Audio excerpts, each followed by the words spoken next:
Andy, my dude, have you heard of the magical website builder known as Squarespace? Ugh, not another Squarespace ad. I feel like every podcast is sponsored by them. Hey, don't knock it till you try it. Yes, okay, it is overhyped, but actually it lives up to the hype. Squarespace is like a website fairy godmother. With a click of a button, your site transforms into a beautiful masterpiece. A website fairy godmother? That sounds interesting. What makes it so magical? Well, for starters, those slick templates make anyone look like a professional web designer. Pick one, customize the colors and fonts to match your brand, and voila. Plus, the drag and drop fluid engine is so easy, your grandma could build a site on Squarespace. Well, she did knit me a lovely scarf last Christmas. Maybe website design is next. Exactly. And when you're ready to sell your Nana's handmade scarves online, Squarespace has built-in e-commerce. Add a store with one click. Get flexible payment options. Then watch those sales roll in. And when she wants to teach others her steezy scarf skills, Squarespace's new courses feature is just the ticket. Nana can set up her curriculum and enrollments and payments in a snap and become the next e-knitting influencer. Oh, wow, you really sold me with the grandma angle. Sign me up for that free trial. Just go to thenextreel.com/Squarespace and transform your site into a beautiful Squarespace masterpiece. Well, thanks, Pete. Even though it's overhyped, Squarespace actually sounds perfect for Nana's site's needs. Appreciate the warning on the ads, though. I'll brace myself next time I listen to a podcast. Anytime. Let me know if you need any help getting that site up and running.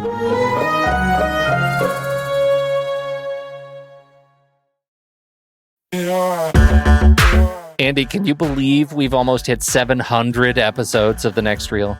I know, it's crazy. And with all the other episodes in our family of podcasts, we are well over 1,200 episodes of movie conversation. It's really pretty amazing that we've gotten to have these in-depth movie chats every week for over a decade now. And we couldn't have done it without our loyal community of film fans.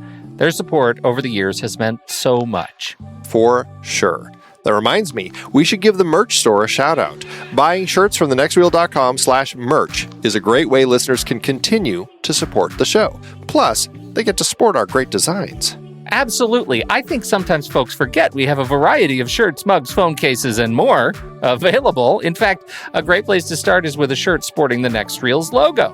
We also have that classic Fast Times Spicoli Surf School tee, or the weirdly popular Rusty's European Tour shirt. The one from National Lampoon's European Vacation. Why is that so popular? Search me, but we have sold a ridiculous number of those. I guess there are a lot of Rustys taking trips to Europe?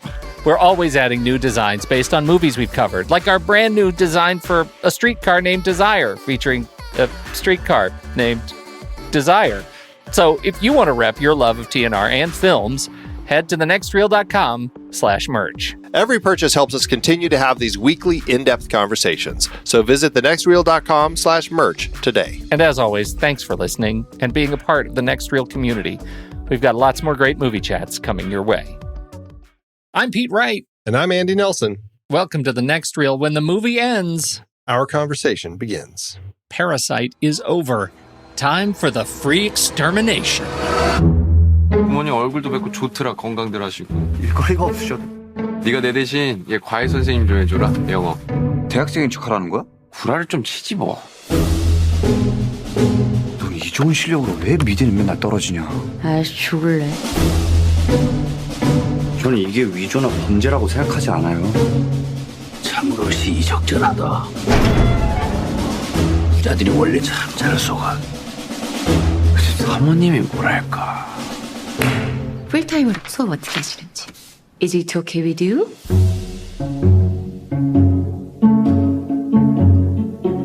우리 다송이는 완전 예술가 재질인데. 무슨 편지를 그린 거죠? 자화상이에요. 아 잠깐.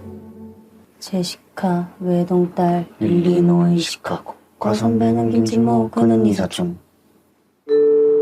Andy, if you were looking to actually get your extermination and you wanted to see what other exterminators do, where do you start? Like if you really want to see them in action.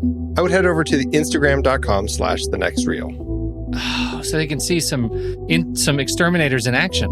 I hope you're really heaving up this week. It's a monthly series of exterminators in action, different companies and how they operate when they're performing their exterminations. Just straight up, over and over, it's just exterminators in film. That is going to be, that has to be a list choice for this week on the Saturday Matinee. Exterminators in film. Seriously though, what are we asking people to do? Heading over to Instagram.com/thenextreel. What are we posting right now? We're posting, all sorts of things related to the movies that we're talking about. On this show, we're talking about, we're doing posters, we're doing reviews, we're posting images of the actors, quote from the movie, quote from the director. There's a lot of different posts that we're posting over there. And then we're also posting different things for all of our other shows. So there's a variety of things that people can see when they head to Instagram.com/thenextreel.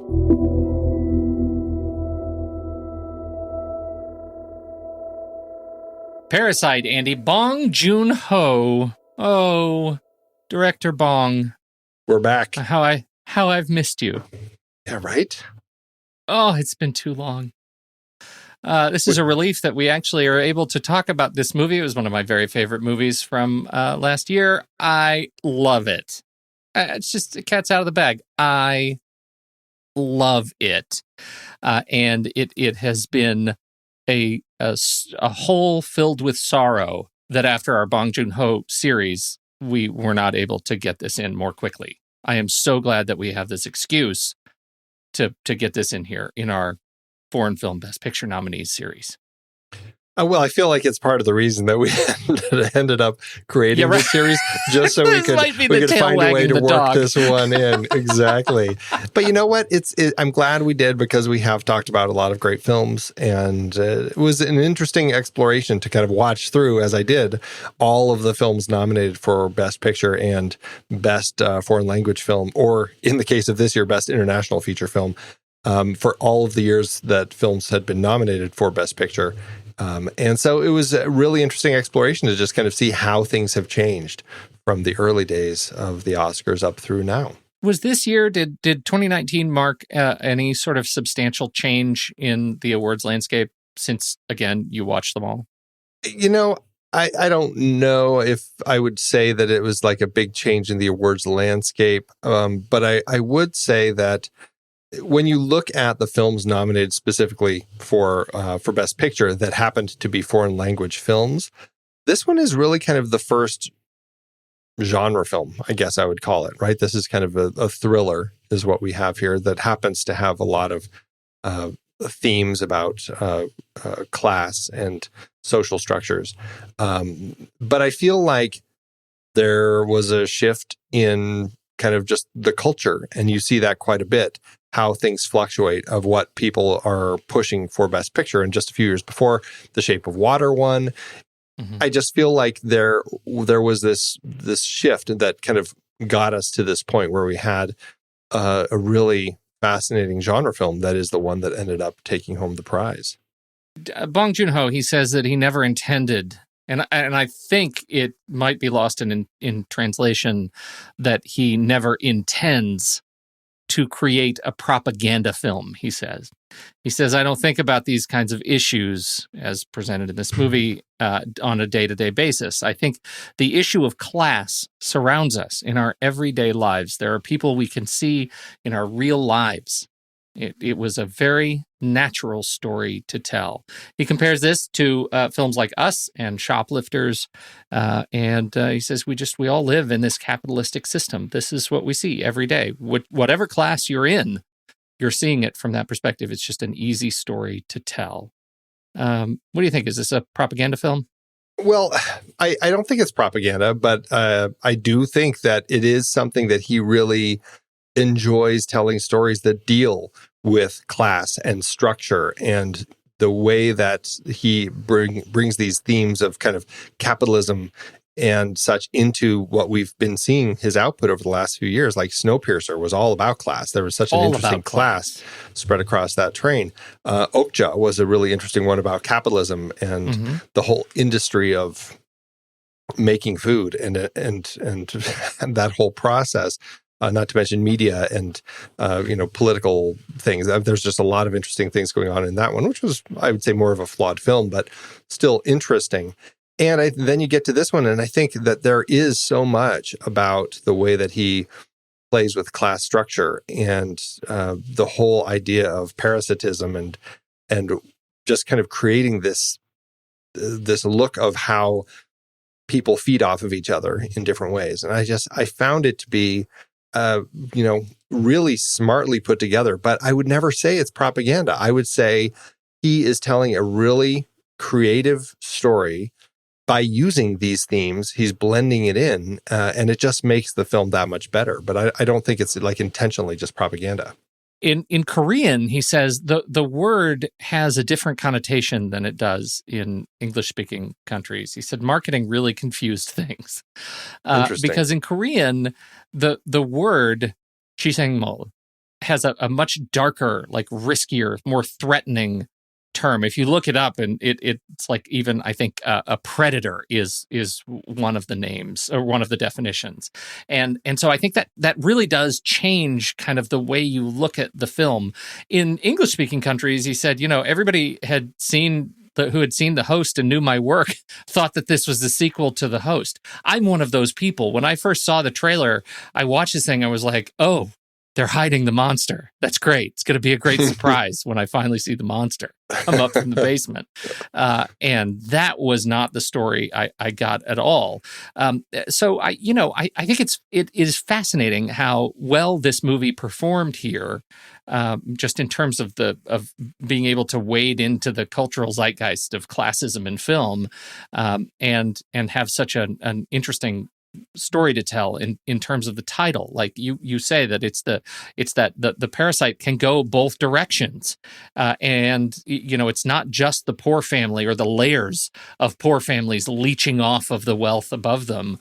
The wealthy people are leeching off of the labor of the people who work for them as well, and we get to see the way that plays out. In some cases, in spite of their best sort of behavior, they do things, they say things, they act in a way that is like just kind of gross, disrespectful, and I think he does an incredible job of portraying, what well-meaning wealth actually looks like in practice. Yeah, it's actually really interesting. I found the son's reaction when it's the birthday party, when they're having the son's birthday party, kind of the last minute birthday party at their house, and he is looking out of the daughter's room with her, and he's just commenting on how everyone just looks so nice. It looks so easy, and it's just the way that his view of it all just comes across. I thought was just really that was an insightful moment in just the way that you kind of. As he's looking through the window and just kind of seeing this difference in that easy richness, that these people have. What do you think of the son? He's kind of the anchor, right? He's our first instigator. Bong says that he has Ripley syndrome. Yeah, it's right. You're thinking talented Mr. Ripley, but there's Ripley's Game, right? There's a whole, she has 3 or 4 books, and there have been a number of films about it. Patients can't stop lying about and believe that they believe in their lives themselves. In extreme cases, they commit crimes inspired by or motivated by their lies. Interesting. Okay, yeah. He's a very interesting one that I do think has that, the way that but I think a lot of it is there's this natural sense that he understands situations, and he's able to kind of you see him playing out. This is Wu, right? Mm-hmm. Who is the way that right out of the gate, when they are making the pizza boxes and the pizza lady is upset that they folded them wrong and is going to dock their money and all that sort of stuff, mom just starts going off on her, but he instantly comes in and placates her, and it's like, oh no, we're so sorry, we'll take the pay cut, we understand, but maybe we could, you're looking for more workers, and the way that he is able to spin things, he sees the need and is able to kind of twist things and find a way in through that, and it works when he's doing that. It works when he's talking to the rich mom and kind of twisting things to get his sister a job, and then they kind of their whole thing. It interestingly doesn't work when they're talking to the first housekeeper when she comes back, because he starts trying to do that with her, and she's just like, you're not going to do that. So I do think that there is some element to that, especially the way that with his friend Min, how he kind of almost steps into that role. And Min had talked about how he, this girl, this daughter, he really liked her and doesn't want to give her up to anyone else because he doesn't trust them. But he trusts Woo, which is funny because Woo basically becomes Min and totally falls for the girl, and then starts talking about these fantasies of marrying her and all of this. So it is really interesting how he starts kind of putting himself into his friend's shoes and kind of inhabiting that role. He really does. And I think he plays it. I mean, clearly he is intelligent, right? The whole family is quite intelligent, and in measured of craftiness, right? Like they're very smart. But he is one that they demonstrate early when in his conversations with Min, that Min comes to him as a friend because he believes he's able to pull this off. It's not like any of this is lost on Min, what he's asking his friend to do. His friend is an uncredentialed, not formally educated in teaching English. He's asking his friend straight up to cheat, right? To lie, to do this. He's saying, I need you to take on this role and do this, right? So everything starts with that move. And so when he goes over to the house, I was trying to put myself back in the position of having never seen the movie. When he goes over to the house and then says, I should talk to you about Jessica. Yeah. I still sort of have chills at what I just feel like Bong is able to telegraph there by having him do that, having him say that line to her.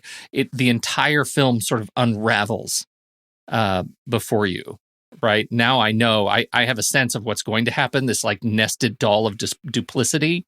Yeah. I just don't know how they're going to get there. And it just makes it like he is the fuse that lights this film on fire for me.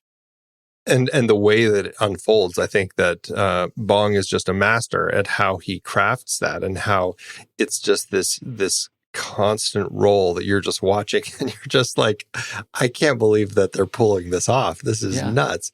And what's funny though is that they're all actually pretty good at their roles, right? I mean, that's the thing. It's like they actually like he's obviously screwing around with the daughter, and that's not so good for the English teaching side. But when he is actually teaching English, he seems like he's doing a pretty good job. He's doing all right. The sister, he fooled Jessica, me, and I already speak English. Exactly. The sister, like and I know she's like, she just faked it. She just read some stuff on Google and is just kind of faking it. But she actually seems like she's doing some interesting therapy with the son, and it seems like it could be working. So Mom's what is doing that a good statement job, on, Dad's right? doing a Like good job. they're doing, Right.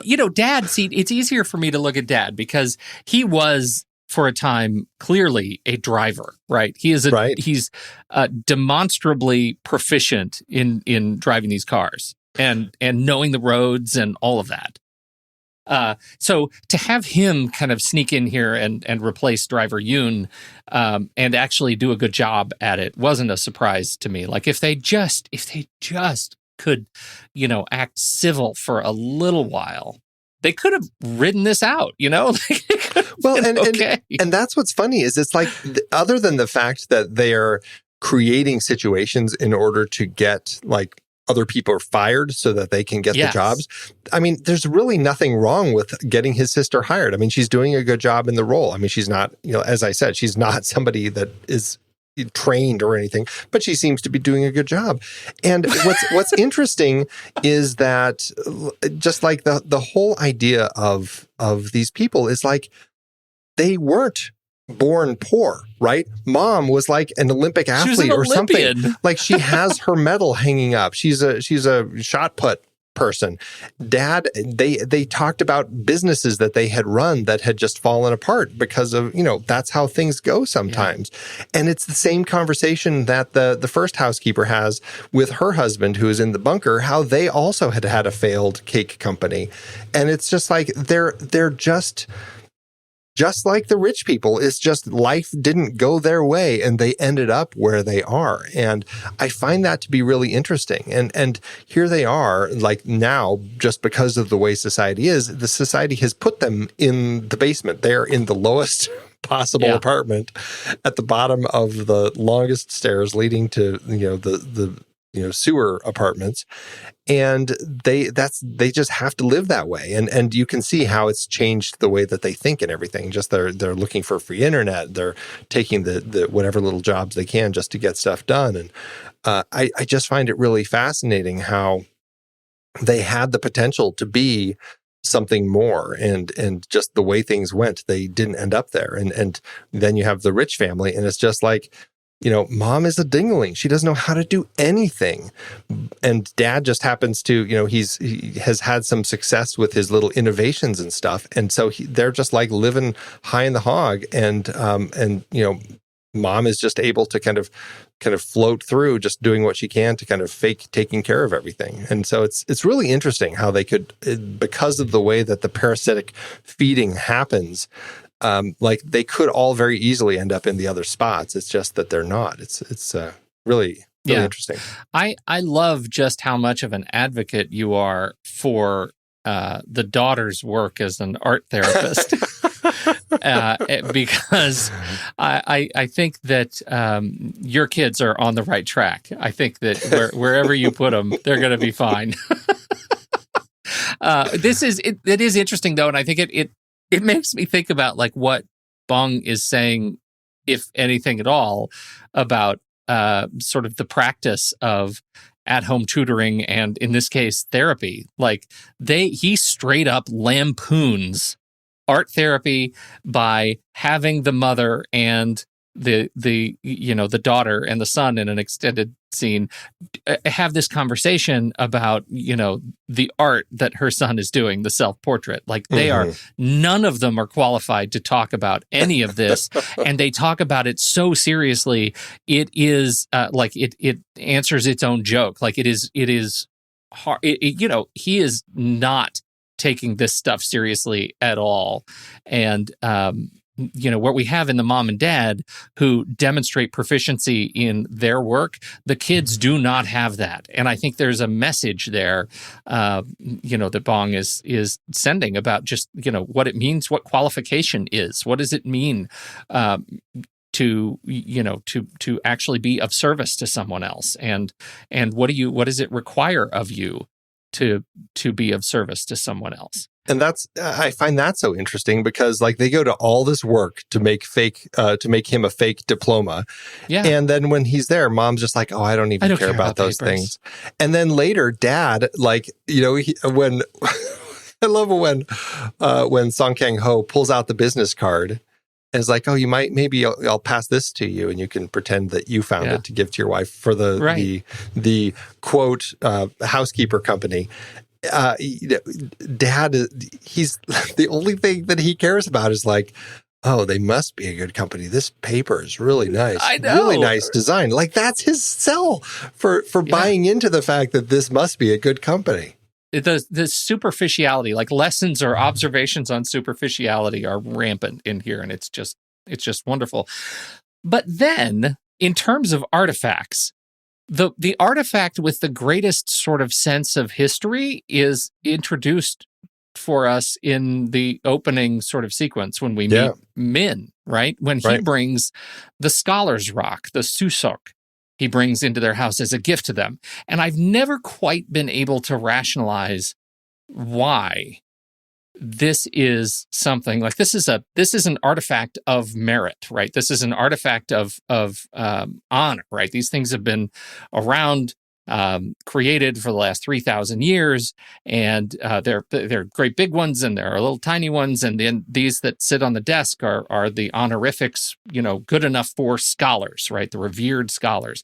And here Min is bringing this thing into their house, in their basement house in the slums, right? And I've always struggled just a little bit about the nature of their relationship, of Min's relationship and the family's relationship when the dad says, thank your grandfather for us. Like, what is that relationship that this artifact would find such a natural home for them?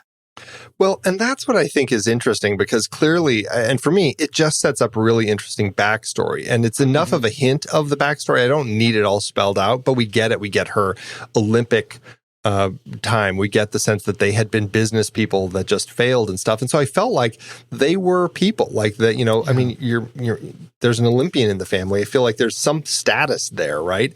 And I feel like Min's family knew his family, and, Min's family obviously was doing okay.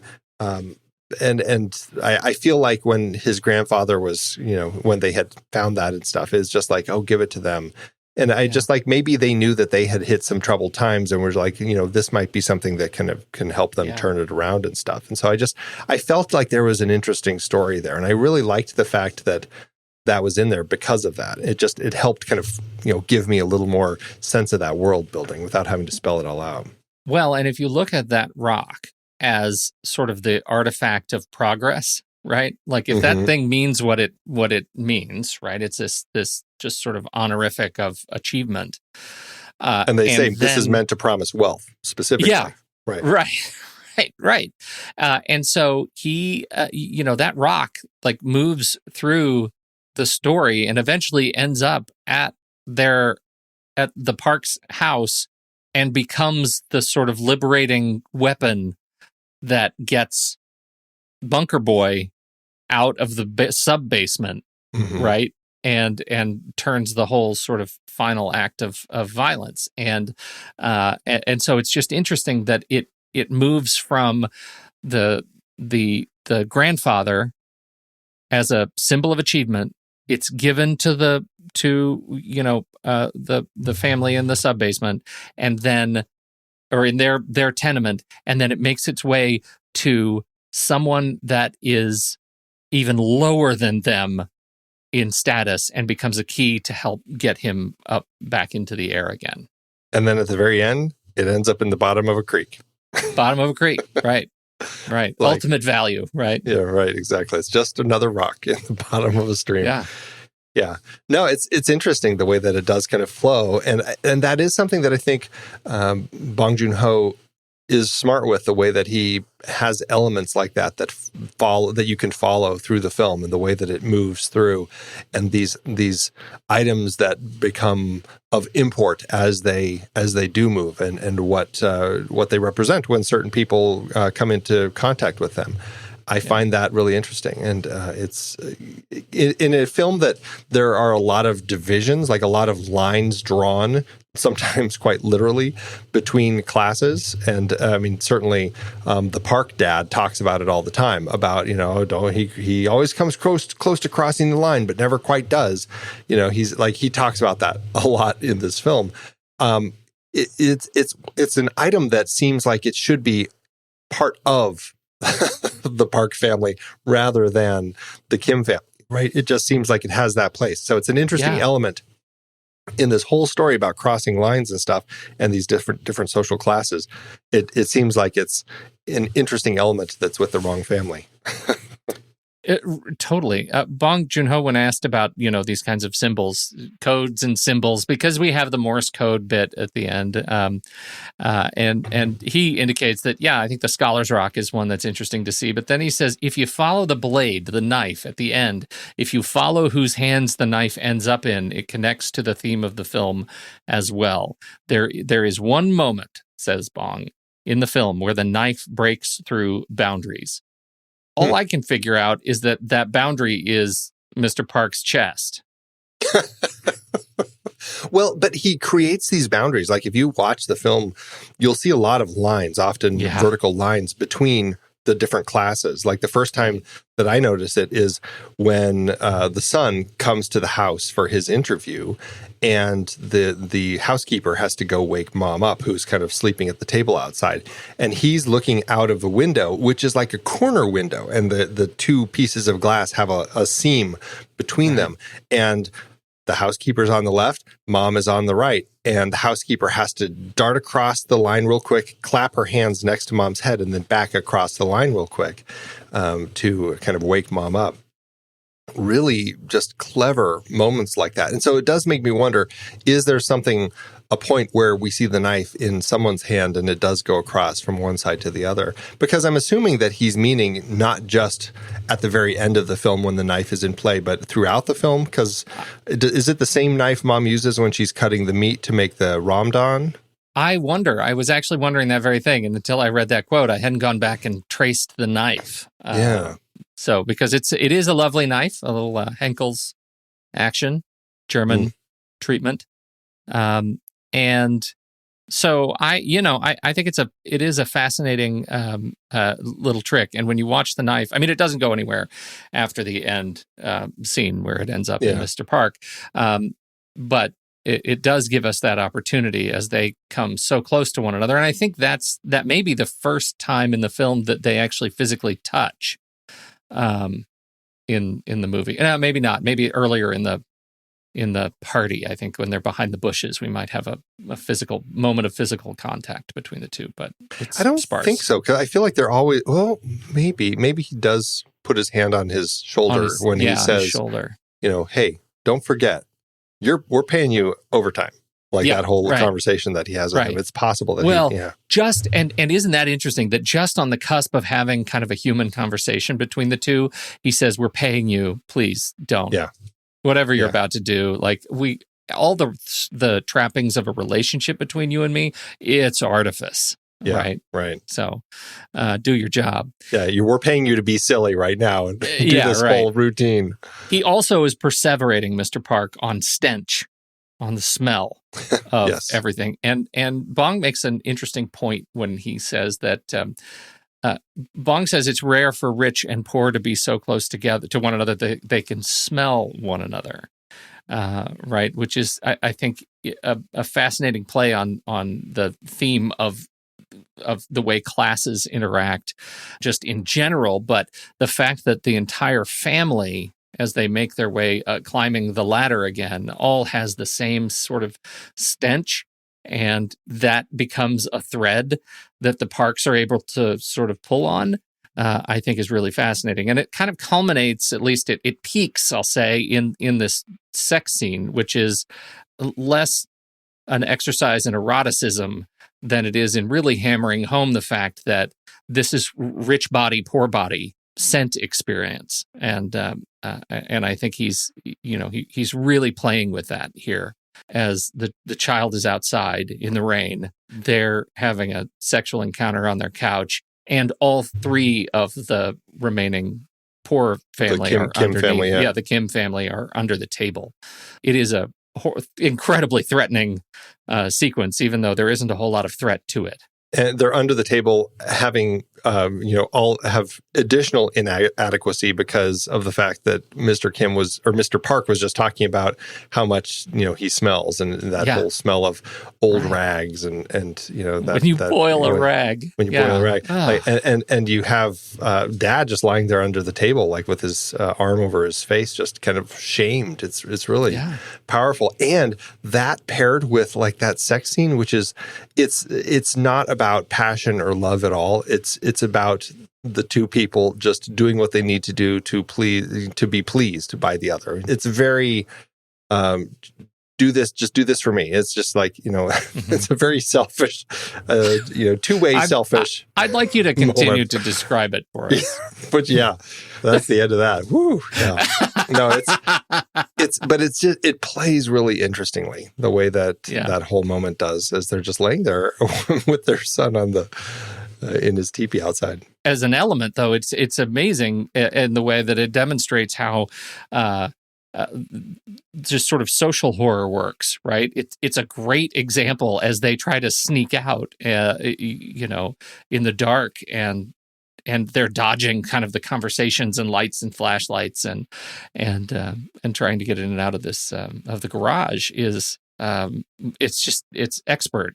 I wrote in my note Bong Joon Hitchcock. Like, it just feels like such a wonderful sort of homage. Because it just keeps amplifying, right? It goes, and that's what's crazy about this whole section of the film, because it's such a big twist from the first half to the second half, because the first housekeeper comes home and the whole reveal that her husband is in this bunker in the basement, and then they get busted, and now the Kim family gets busted for having kind of put this whole thing together, and then they have to stop the former housekeeper and her husband, and then all of a sudden the Parks are coming home, and this panic, and then the hiding, and then they finally get out of the house, and you think, phew, okay, they can take a moment of respite here. But no, because it's raining a torrential downpour outside, and they go down, down, down, down, down, all the way until they get to the bottom where they live,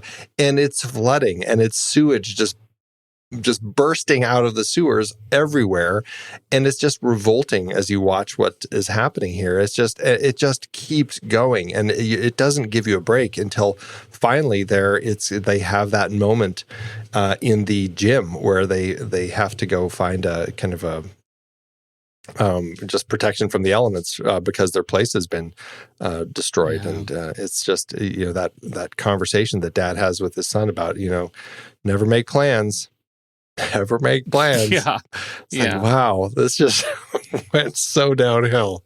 Like, you talk about down, down, down, the stairs, not just the stairs, the production design of the house, but the stairs in general.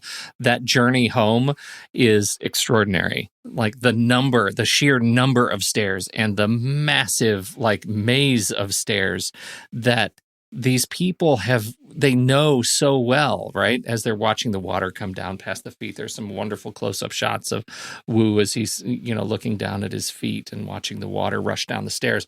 But the interplay of wide shots to close-up shots around the architecture of stairs leading into these sort of slum areas, I thought was mesmerizing. I think it's just really beautiful. And it all leads us to, like, back to the very first set of stairs that we see in the film, which is literally a set of stairs leading up to a toilet on a shelf in their apartment, which is a very strange but entirely believable element for me. It's such a strange way to live in this little semi-basement apartment of theirs. It's just, everything is just gross.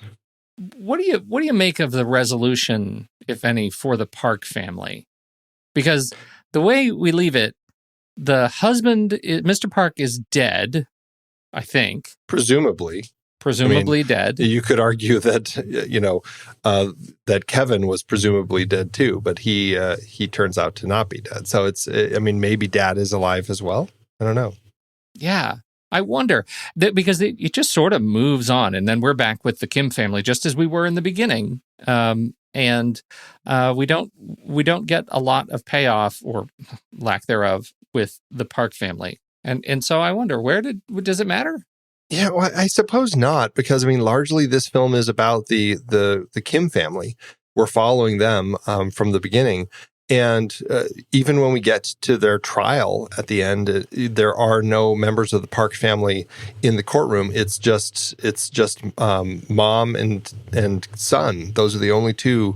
Mom and Kevin are the only two there because sister is dead, Jessica, and Dad is MIA. At this point, we don't know where he is, but son is only alive. Kevin's alive because he just had massive brain injuries, and so it's interesting. Wakes up laughing. Yeah, right. Wakes up laughing, almost at the absurdity at the whole thing, right? Yeah. And so I don't know if it matters. I think in some way it's an interesting way for Bong to talk about how, the rich, they always find their way out of these situations, and there's really nothing, they're just like any other rich family. They're just everything will be fine, and they will move on, whether Dad's dead or not. I want to talk about the final moments of the film, right? We have Woo, who is, we get this lovely, I think, experience of Woo talking about in voiceover as he's writing a letter to Dad, talking about his experience over, as he decides he's going to make a lot of money, he's going to go to school, he's going to do everything he needs to do, he's going to get a great job, he's going to invent something, he's do something grand, make a lot of money, and then he's going to buy the house because he has learned that Dad is now in the bunker because of the Morse code, that he's seen as he's watched the house, and so the way Bong orchestrates this, you actually believe that this is a happy ending to this sort of fable.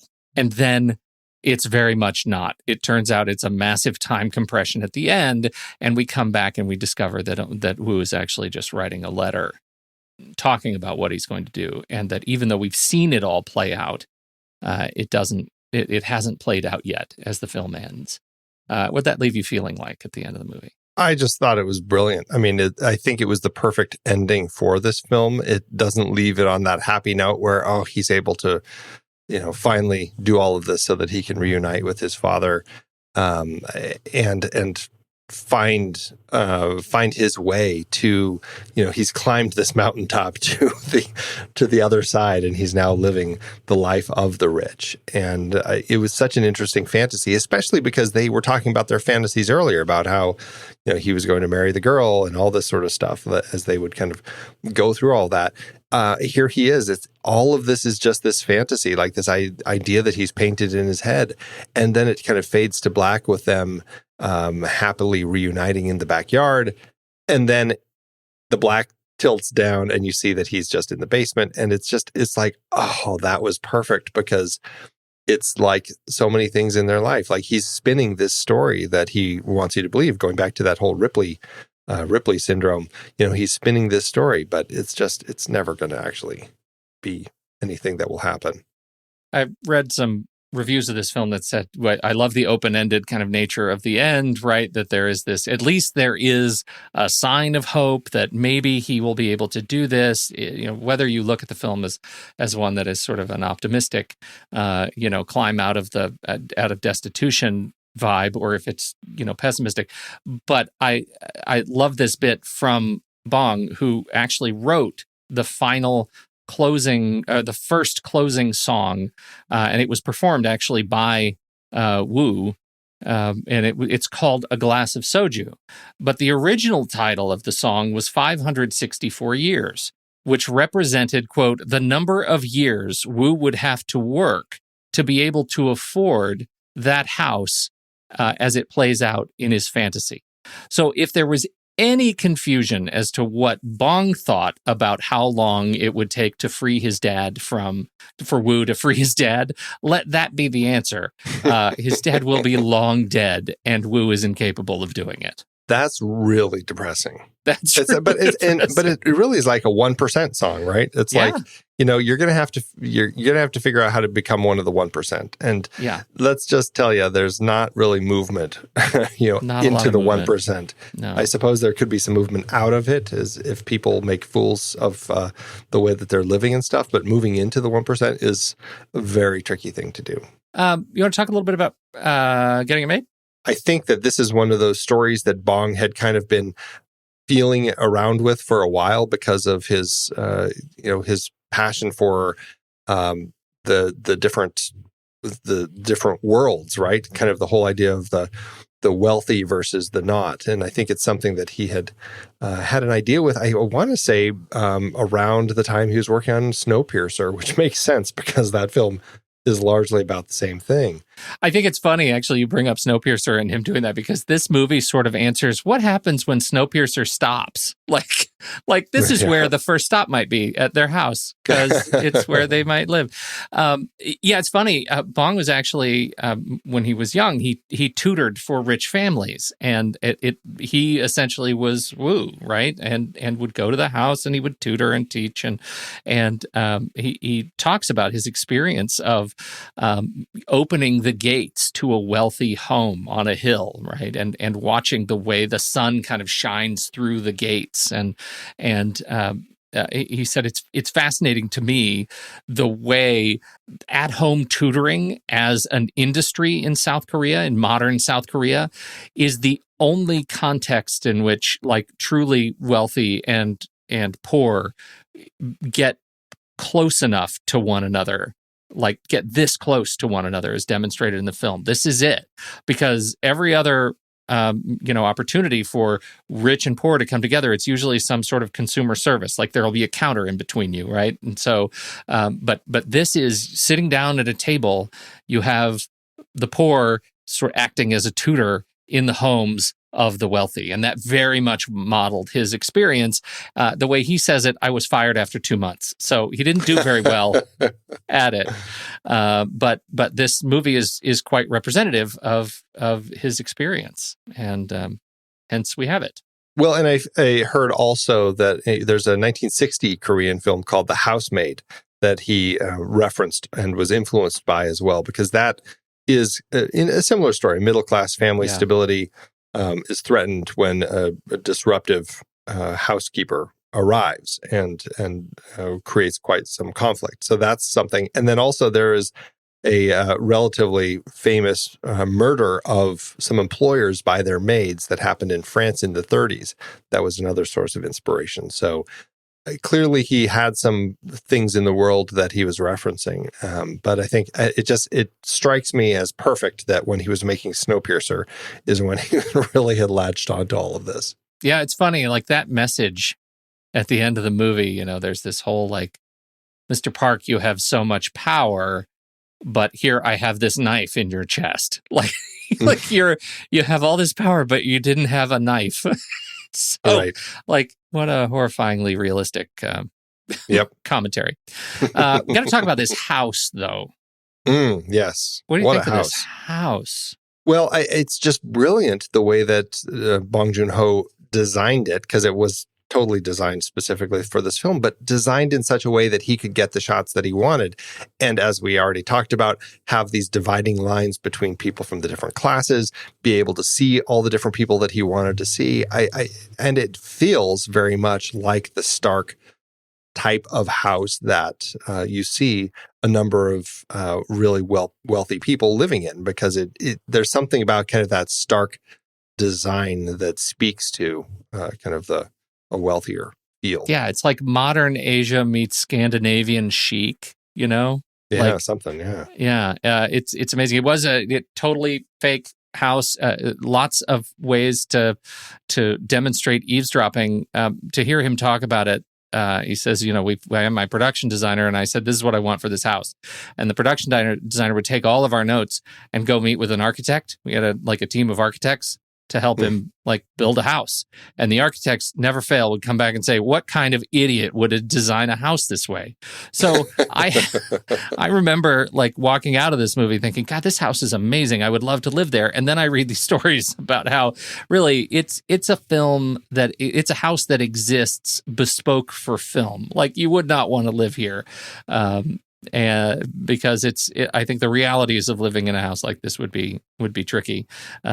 But fascinating. Especially if someone's living in the bunker in your basement. Yeah, right. And apparently that's a thing, right? Especially for houses, along the parallel, that the wealthy individuals would put these giant bunkers underneath their homes to protect them from an imminent North Korean attack.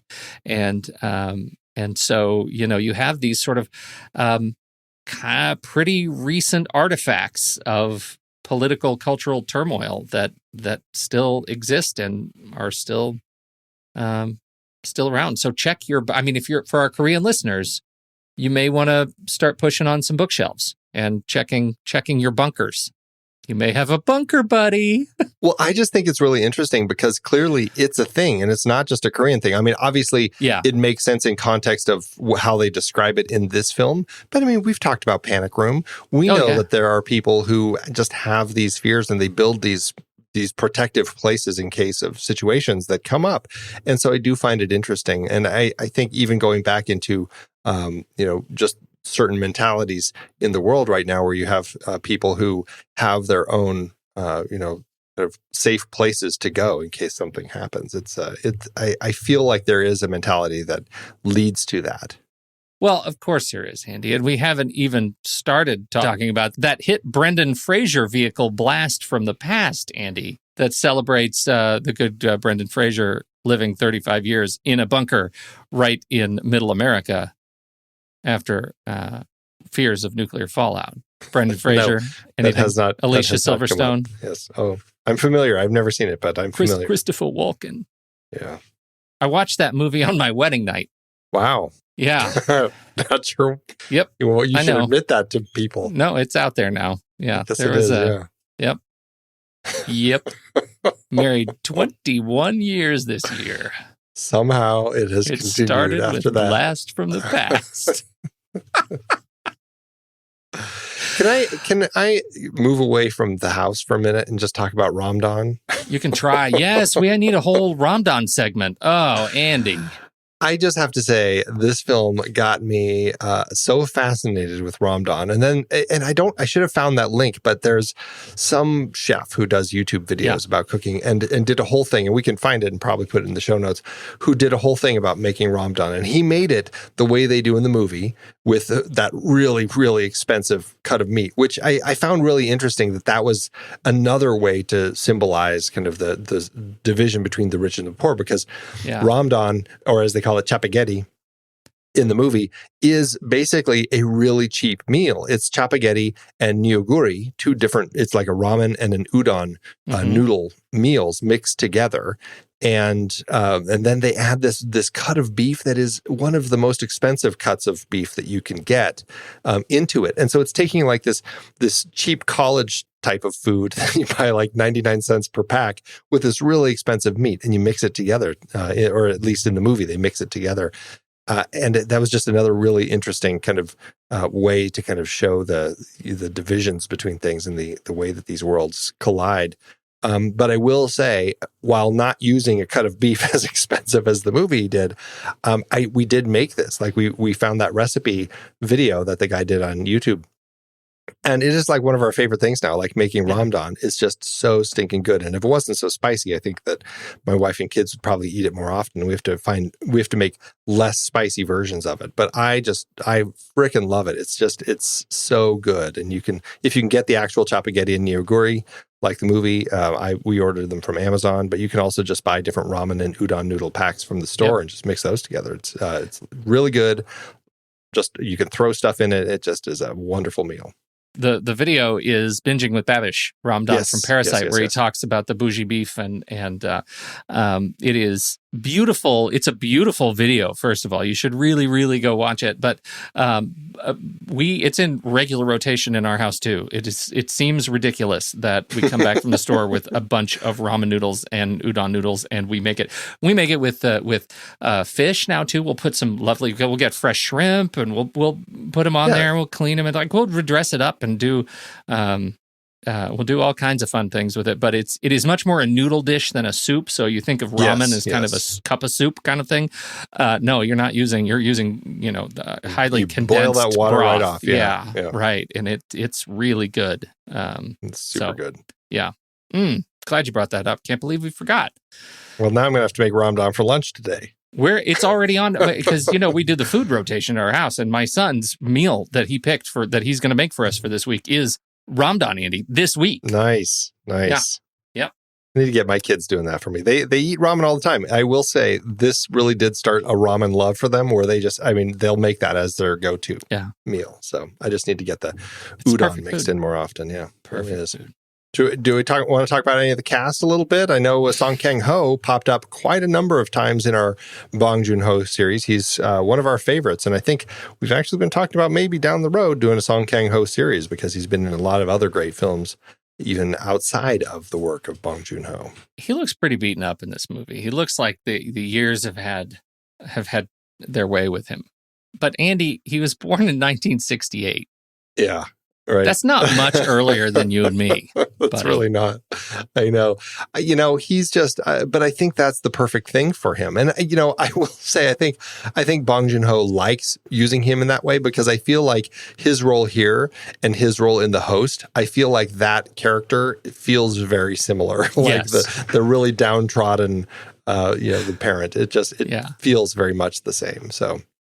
But I love him in fact, here. you kind of think this movie could have been a prequel to The Host, if anything. Right. Once he finally comes gets out of the bunker and goes and gets a shot. Then it gets a monster attack. Yep. From Yeah, one the thing guy to just another. can't catch a break.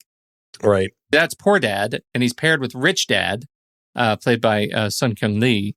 And AKA also, Nathan in the movie. Exactly. And he was also... I think he's great to watch. I think their scenes in the car together are some of my favorite. You know, there's so much subtext between these two.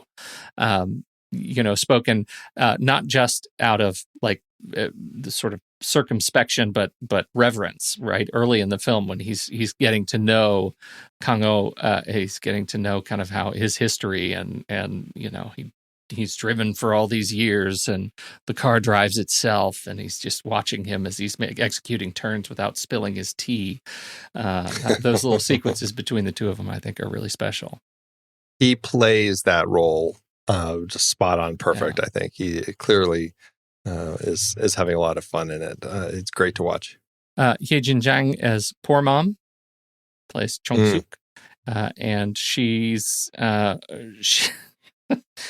she's great. She's a sociopath straight up. Like she seems like she's just, I struggle to think what it would take my family to turn into this family. I mean, I'm sure there's a path of choices between here and there that would get us there because, the universe is mysterious. But I wonder what would it be? What would be the final act that would cause us to go, completely Kim family? Yeah, you don't want to go that route. No, it wouldn't take you as long, I don't think. I think you could go. You'd go native much faster. Now that I know how you feel about art therapy, I didn't tell you where I'm living right now. I'm in my own bunker. I need some free Wi-Fi. That's right. And she is paired with Yo Jong-jo as she is rich mom.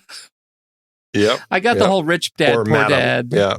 Rich mom, poor mom. I don't know if she's named. They just always call her Madam. She might be named. Yeah, she's named in the credits, but I don't recall her. Credits, right? Yeah. And she, as you say, aptly described her as a ding dong. And she's my favorite in the film. I think that her portrayal of her character is just this like panicky woman who's just always constantly trying to please her husband, trying to put on an appearance, horrified about, her reactions when she's horrified, when she finds things out, and a little hand to the mouth and stuff. I mean, it plays so well throughout the film. She's just a delight. And she hasn't been in nearly as many things as some of these other people. So a newer actress, but I find her a delight to watch. She just really shines in the role. There is a certain innocence that comes with unearned wealth. And I think she demonstrates that with aplomb in this movie. Like she's just so surprised around every corner and so naive and so just unaware. And all of that, I think, comes with just marrying into money and being taken care of. Yeah. So I find for her, I feel just such pity for her. Right. And and what she's experiencing. Yeah. She just, she's never had to work for anything. She feels like she's just kind of, just fitting in, doing what she needs to do. Right. Yeah. And then we have the kids. And I think we've already talked about Ki Woo, played by Woo Kevin. Sik-chae. Yeah. Who is also an Okja. He's another one who's worked with Bong Joon-Ho before, and he was in the fantastic movie that we both loved a lot, Train to Busan. Yes, yeah, and so he's been around. He's a favorite. And then we have the poor daughter, Samdo Park, playing Ki Jong, or Jessica. Jessica, and she is just sinister when she turns on. I can't remember what the line is now. If she really she could be a great con artist. Yeah, it's almost like if she really put her mind to it, I'm like, well, she kind of is. She kind of did. She's already there, right? That's exactly where she is. She's demonstrating how good she is. Answering the phone as the help, as the like placement service. Whenever she's there as Jessica and she is like in character, she's just diabolical. She's Yeah. just wonderful. She plays it so well. Like, she is so forceful with her character that she's created of Jessica. Like, the mom just totally can't do anything. I was like, wow, what a brilliant way to kind of create that character. I really enjoyed everything that she was doing in there. And then Moon Guang and Gun Se, first housekeeper, and Bunker Man. I made up Bunker Man. That's mine. Kind of what he is. Yes. No, he's great. These are Jung Eun Lee and Myung Hoon Park play those roles, and they've come just completely unglued by their time underground, I think. Although she has done a great job when we first meet her, in particular, right, of just kind of dominating the scene. This is her palace, right? She has more sort of dominion over this place than anybody.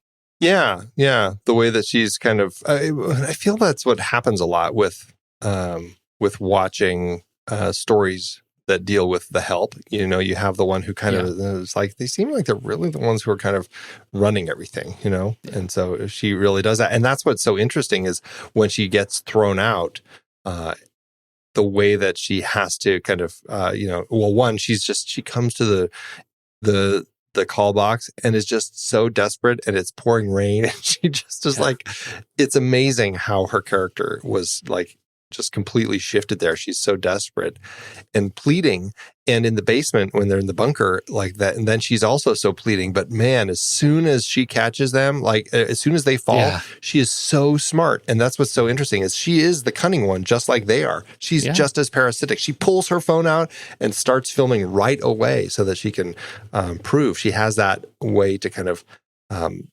hold them now. And and then we have the fight. When we get her, giving her speeches while riding astride her husband, and he is just sitting there looking at the phone with his finger hovering over the send button, threatening to send the video to the parks, and talking about how, this is just like a launch code. It's amazing. The power, like these people haven't felt that kind of power in so long. And I think it's very, very cool. The way they play that scene.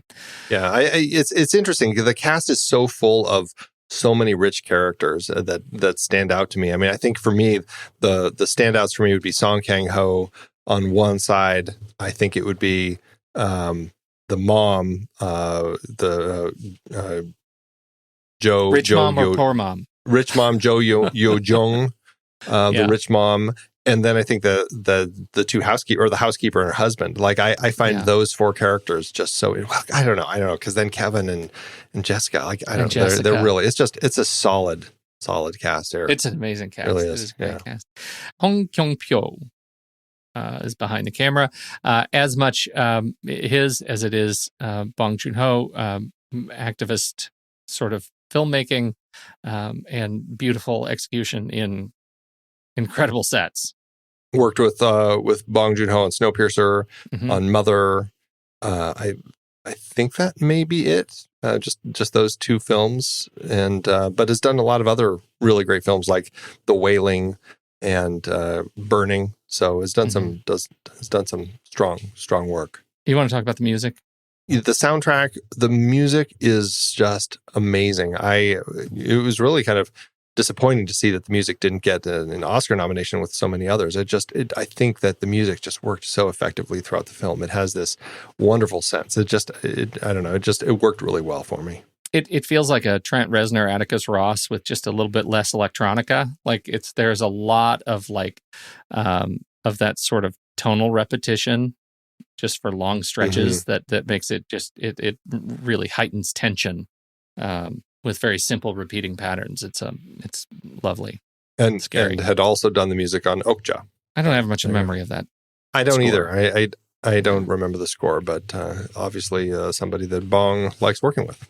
Are we gonna get a sequel?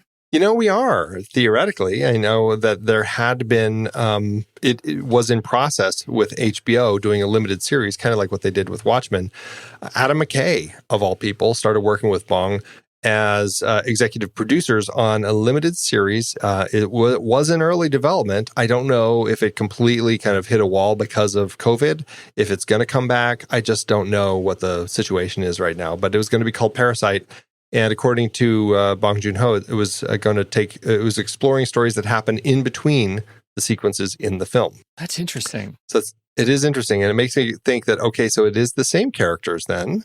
Yeah. So interesting. So is it just like sub-stories? Is it backstories?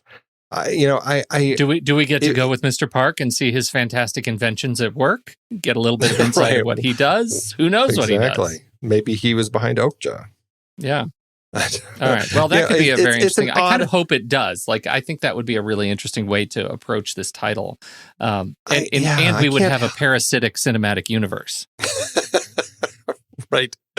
If they could find a way to tie this together with Okja and the host, and maybe throw in, Mother also, that'd be an interesting Bong Joon-Ho cinematic universe that we could create there. How to do it awards season. Well, I mean, this is why we're doing this series. The Oscars, this was a big one. All in all, though, it did have 274 wins with 254 other nominations. So, it was a very well-received film.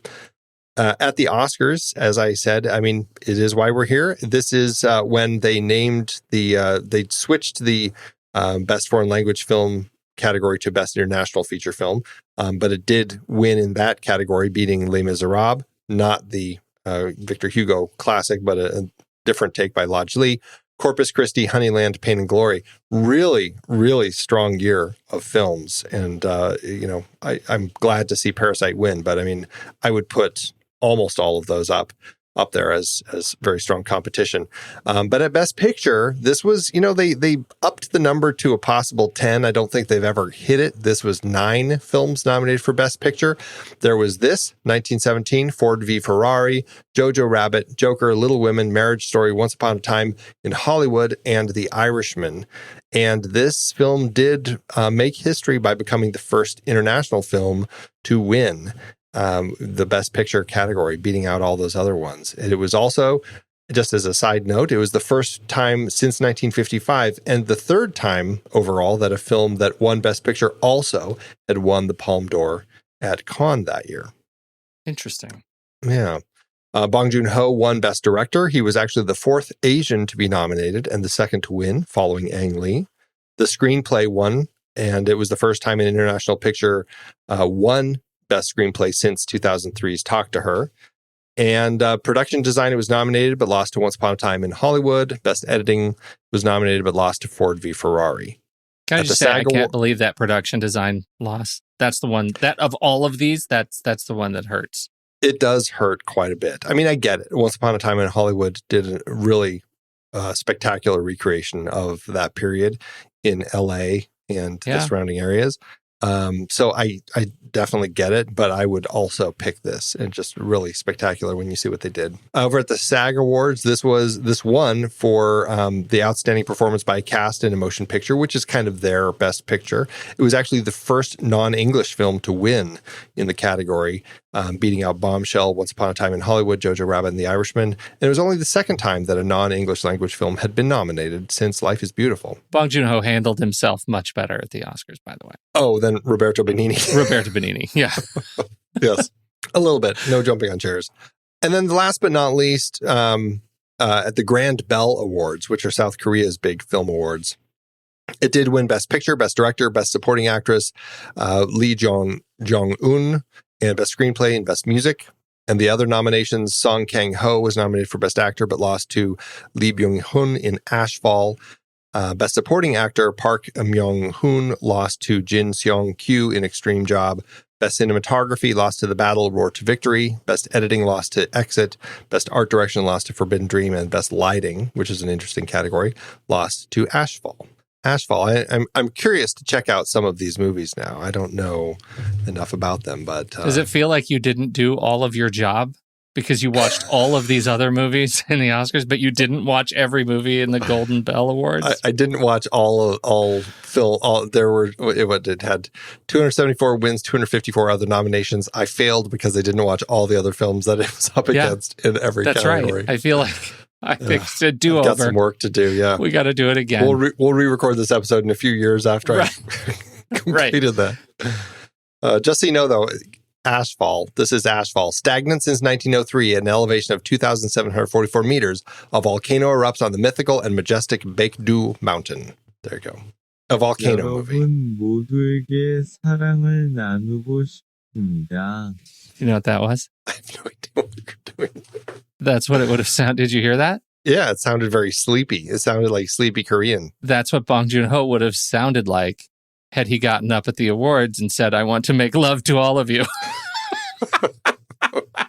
Well, hopefully he wouldn't have sounded quite so sleepy when he said it, because it doesn't really get the message across. Have you ever seen him interviewed, Andy? Come on. If there's anybody who personifies sleepy Korean, it's Bong Joon-Ho.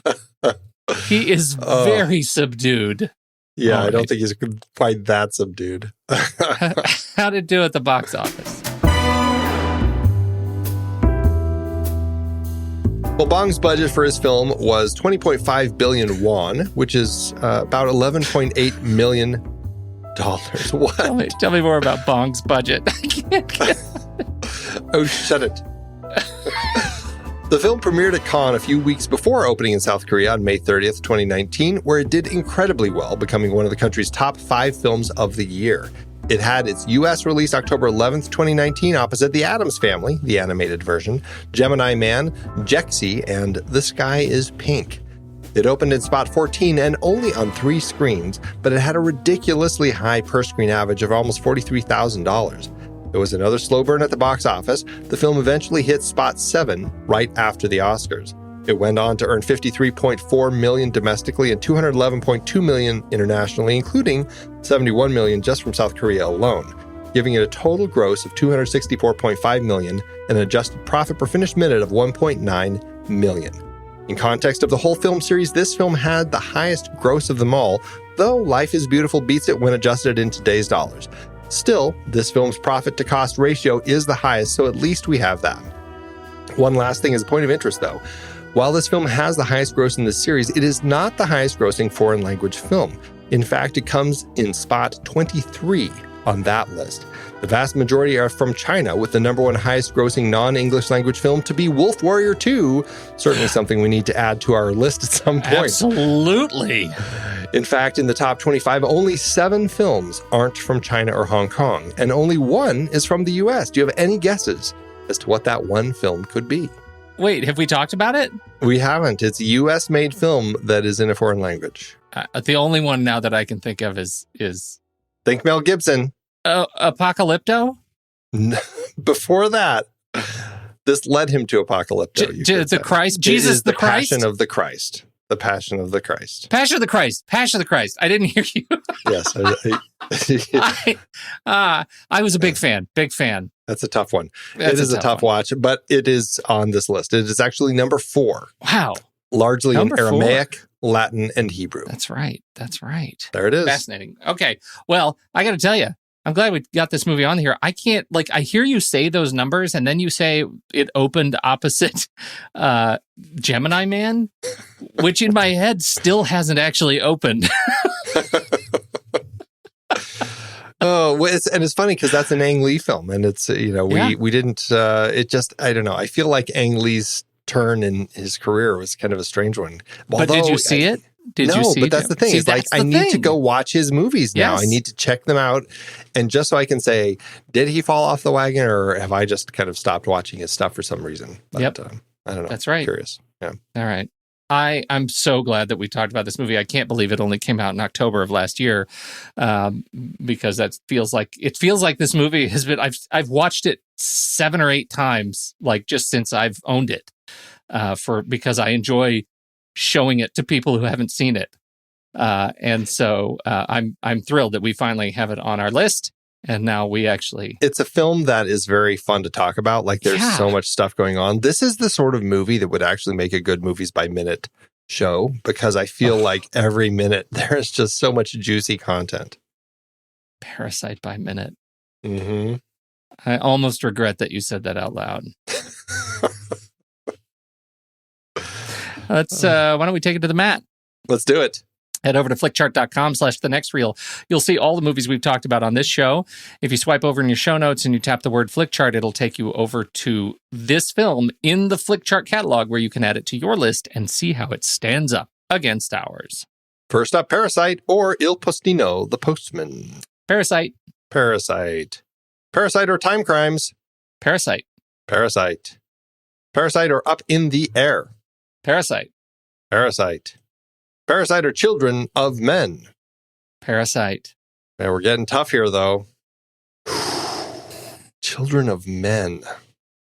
Parasite. Mm-hmm. I'm going to say Parasite, but this is a real tough one here. And it makes me disappointed that Children of Men did not get more notice on its release. Parasite or Casablanca? Is it time, Andy? I don't know. It's Casablanca. I know. Yeah. I'm going to say Casablanca. Casablanca did have a lot of stairs. I think I might. Oh, man. I can't. It's been too long. It's been too many years. Yeah, I'm saying Casablanca. It's a tough one, though. I mean, maybe I really the principle hit a point of the thing. Maybe just on principle. Let's let fate decide. Let's let fate, who is holding my rock, paper, scissors Oh, my. in its hands Wow. loosely. All right, here we go. Let's just see what happens. All right, Okay, here we go. 1, 2, 3, scissors. paper. Okay, well, that was, could have predicted that. Yeah. Yep. Okay. Parasite or Inception? I'll give this one to Parasite. I will too. Parasite or Touch of Evil? Parasite. Ooh, wow. I'm going to say Touch of Evil. All right. Here we go. Mm-hmm. 1, 2, 3. Rock. Scissors. I crush you. Was that a scholar's rock that just It was crushed a my scissors? scholar's rock in the noggin. Yeah. Parasite or Mad Max Fury Road?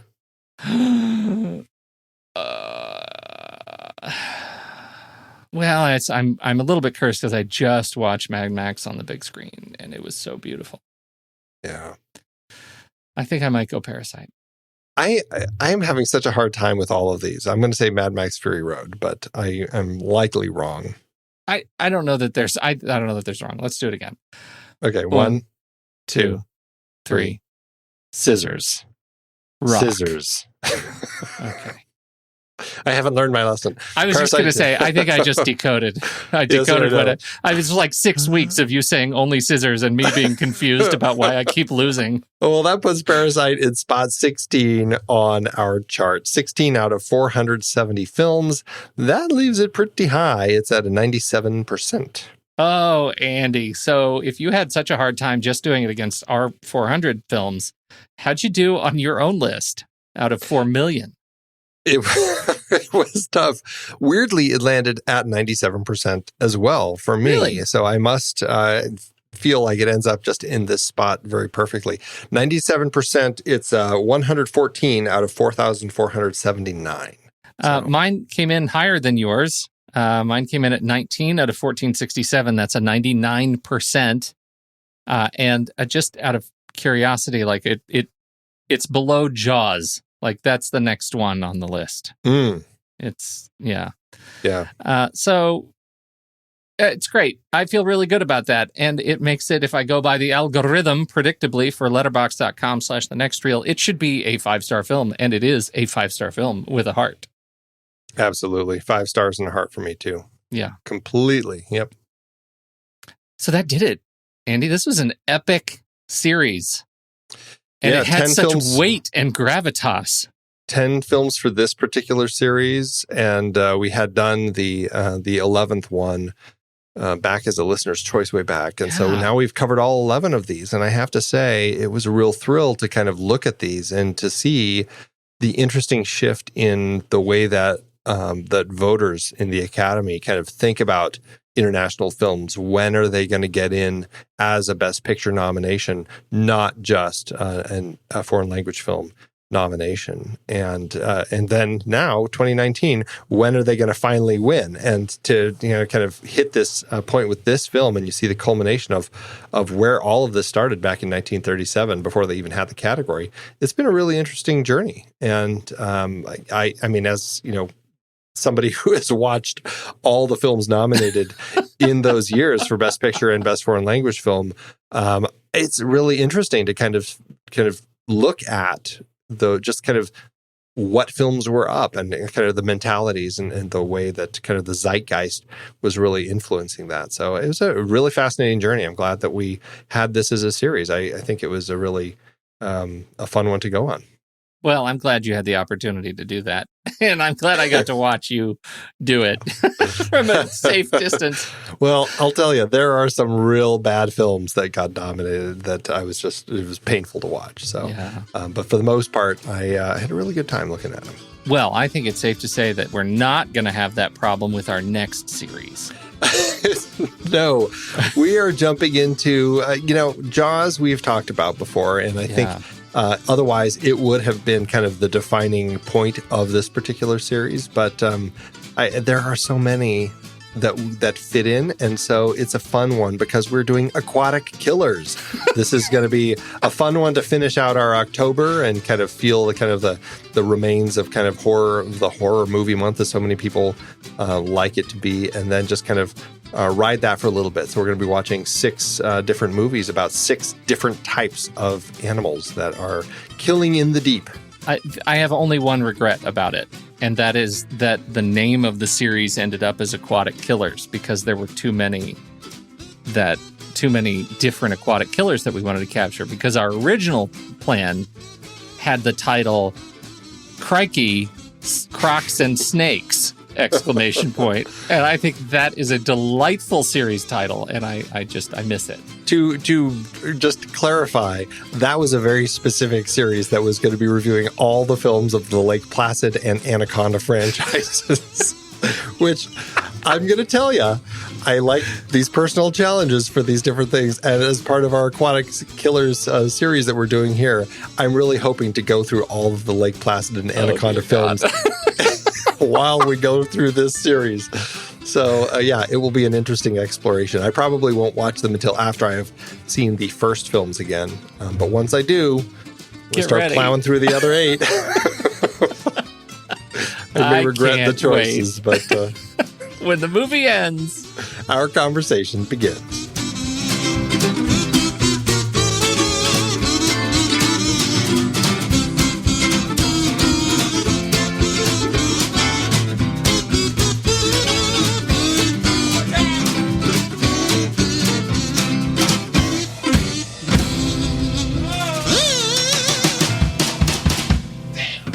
Amazon giveth, Andy.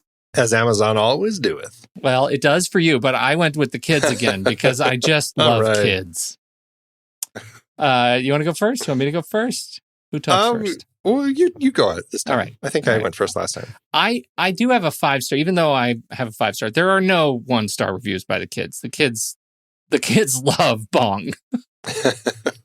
So instead of getting a 1-star movie, I went with the youngest review that I could find. Okay. And that is an 11-year-old who says 5 stars, another hit by the master Bong Joon-Ho. This movie, like many others by Bong Joon-Ho, is a satire and gets a little tense at times, but it is generally all right. The topic is a little sensitive, the poor being portrayed as somewhat of a parasite to the rich, but I think most above 13 can handle it. The thing that I love about Bong is that he takes his movies from a different perspective. When you go see a movie in a theater, it will probably be Star Wars or Marvel or Pixar/Disney, but you will almost never get a satire this great in Hollywood. The closest thing to this movie is Jojo Rabbit, which is also a dark comedy. The script is excellent and so is the acting. Definitely deserved the best picture. Highly recommended. 11-year-old, Andy? I eat my hat. Yeah. Come on. Come on. I should have Mom or read this Dad- 13-year-old who says Parasite, the best picture-winning film. First off, this isn't an average film. It's in Japanese. I think it's in Japanese. I'm not sure. That sounds right. That sounds closer. better. Yeah, right. Well, What do you I've got a 1 star by Birdie over on Amazon who says, makes you grateful for explosive diarrhea. This has got to be the worst film ever made by anyone on any subject. Except that there is no subject. The only imaginable use for this complete waste of other people's resources and your time would be as the feature film on welcoming night at the Suicide Prevention Center. Because whatever the hell is the matter with you, it isn't this. What?